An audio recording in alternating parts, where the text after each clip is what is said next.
What's going on today, guys? All right, so today I want to talk about our Philodendron Brandtianum here.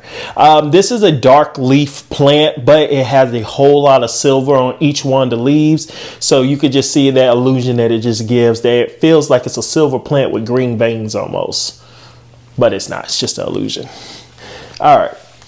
Let's get into the price of these plants. The price of these plants are pretty much going to average between $25 to $35. They're not plants that you just see in the common big box stores, so you will have to go to your local nurseries in order to find them. You know how some plants are plants that you specifically have to look for to kind of know that they exist? This is one of these ones. I don't feel like a Philodendron Brandtianum is really talked about a lot. It's just one of those plants that if you are just heavy into your philodendrons or your trailing plants, you kind of run across of it and you're like, oh, this is a cool looking plant.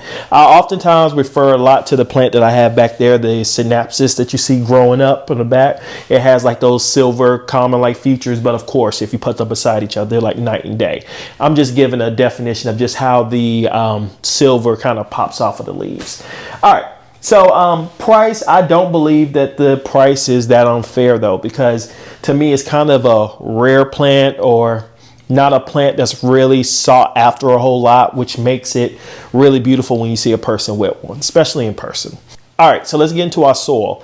This is a plant that's going to love to have a chunky mix, as in most philodendrons, most tropical plants in general. They love something that the water can get from the top to the bottom and out of there. Okay, so when you think of this chunky mix, let's just say some orchid bark, a little bit of perlite, and some indoor pot mix. Horticultural for good measures. Okay, next is the water.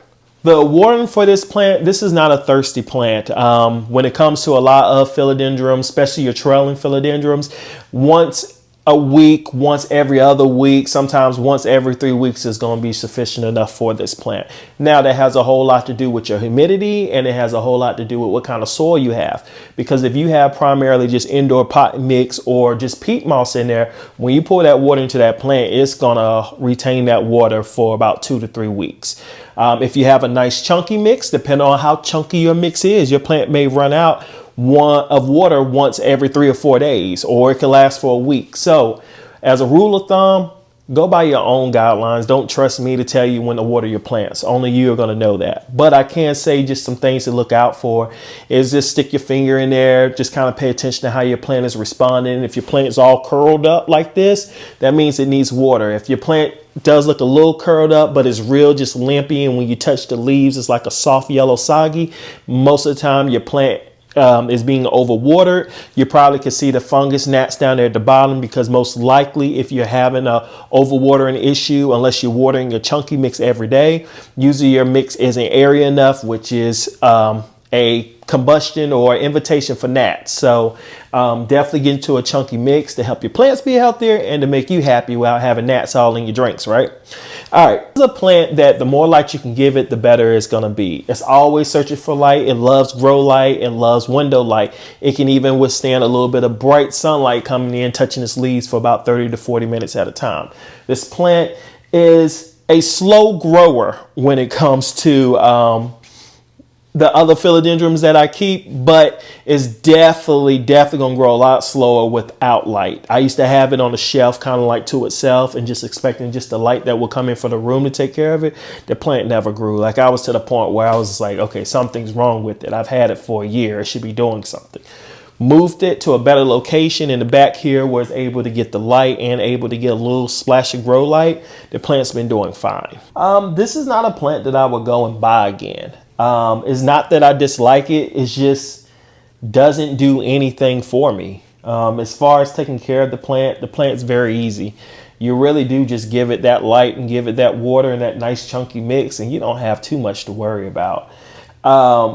It just doesn't have a wow factor for me. Like some of my plants, they just grow all crazy, falling down in trailing form, or they just start taking off and you see a new furrow. But this is a plant that you can stare at it and look at it every day and you don't feel like it's doing anything. But then after about a month or two, you do notice that the plant did get a little bit bigger. The leaves did get a little bit larger, or we had some new ones that unfurled. I just think the plant's just boring. Still looks good, just boring. I definitely would recommend this still to a beginner. It's one of those plants that do need a little bit more light if you really want that silver to come out, and if you really want this plant to grow, because it is not a good grower in low light. If you're looking for something low light, stick to your golden pothos. You can even stick to your heartleaf philodendrons. Again, I'm not encouraging you to get a plant and you don't have light, because I just think that's torture to the plant. But I will say there are different plants that do suit your environment a little bit better. This is one of those ones that if you don't have the light, get you a grow light. If you don't want to do that, just kind of stay away from it, because it's just going to frustrate you. You're not going to see anything. So if you have any comments, you have any suggestions, drop them down at the bottom. Please like it. Please share this. Help me out. Y'all take care.